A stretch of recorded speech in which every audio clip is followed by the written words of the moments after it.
प्रदेश में सपा कांग्रेस आए साथ, लोकसभा की 80 सीटों में से 11 पर मोहर। लोकसभा चुनाव 2024 की तैयारियों में जुटे INDI अलायंस के लिए यूपी से राहत की खबर सामने आई है।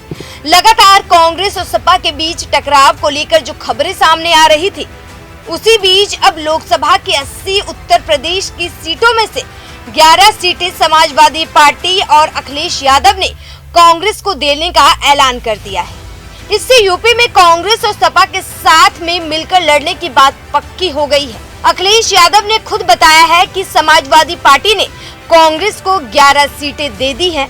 यूपी में सपा और कांग्रेस साथ मिलकर लड़ेंगे और 2024 के आम चुनाव में बीजेपी को कड़ी टक्कर देंगे। वहीं सूत्रों के मुताबिक सपा 60, कांग्रेस 11 और RLD 7 सीटों पर मैदान में होंगे। हालांकि अखिलेश यादव की पोस्ट पर प्रदेश कांग्रेस अध्यक्ष अजय राय ने कहा कि उस पर कमेटी फैसला ले रही है। प्रदेश की तरफ से हमारे राष्ट्रीय महासचिव आदरणीय अविनाश पांडे जी ये लगातार उससे बात कर रहे हैं और इसका परिणाम बहुत जल्द आएगा। मैं समझता हूँ बहुत ही सौहार्दपूर्ण और बहुत अच्छे वातावरण में बात चल रही है। समाजवादी पार्टी के वरिष्ठ नेतागण लगातार मीटिंगों में बैठ रहे हैं और सारी चीजें बहुत जल्द इसका निर्णय आ जाए। बहुत ही अच्छे वातावरण में, बहुत ही सौहार्दपूर्ण वातावरण में बात चल रही है और इसका परिणाम बहुत अच्छा आएगा। और इसका जो परिणाम आएगा, 2024 का जो परिणाम आएगा, वो भी बहुत ही अप्रत्याशित और बहुत मजबूत होगा।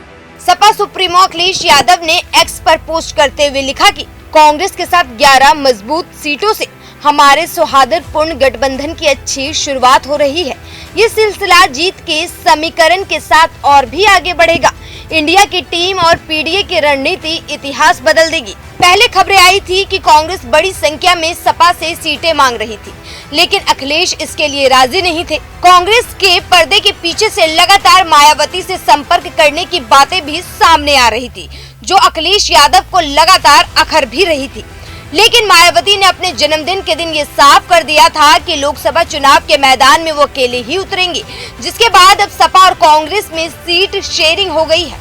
अखिलेश यादव ने सीट शेयरिंग के ऐलान के साथ ही पीडीए का भी जिक्र किया है। पीडीए का मतलब अखिलेश यादव ने ही पिछड़ा, दलित और अल्पसंख्यक बताया था। इससे साफ है कि INDI यूपी में पिछड़ा, दलित और अल्पसंख्यकों के वोटों पर फोकस करती हुई दिखाई देगी और ज्यादा से ज्यादा सीट शेयरिंग उसी के हिसाब से करेगी। इस बीच सबसे बड़ी बात ये भी है कि कांग्रेस ने ऑफिशियली 11 सीटों को लेकर कोई भी बयान नहीं दिया है। ऐसे में देखना होगा कि कांग्रेस वाकई में 11 सीटों पर मान गई है या फिर बिहार में चल रही सियासी उठापटक के बीच अखिलेश यादव ने असली खेल खेल दिया है। ब्यूरो रिपोर्ट, दैनिक हिंद।